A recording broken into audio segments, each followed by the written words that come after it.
Kay Pangga, this is Rochelle, ang babaeng gagawin ang lahat sa ngalan ng salapi.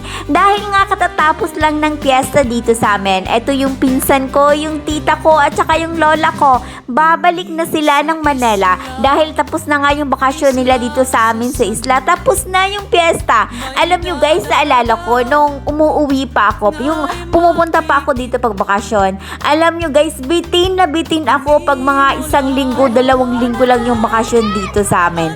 Sinong relate dyan na pag ganitong umuwi ka, bitin na bitin talaga yung bakasyon mo? Yung parang gusto mo pang umabot ng 1 buwan dito sa hometown mo. Yung parang bitin na bitin ka talaga. Ramdam na ramdam ko yan noong nagtatrabaho pa ako dyan sa Manila. Pero wala tayong choice. Kailangan natin magsipag. Kailangan natin kumayod. Kaya eto, babalik na sila.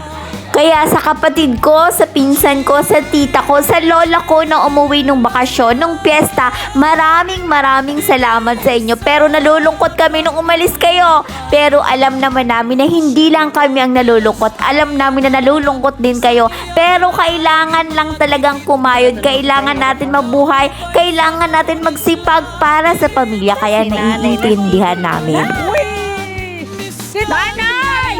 Naghihibi na si nanay!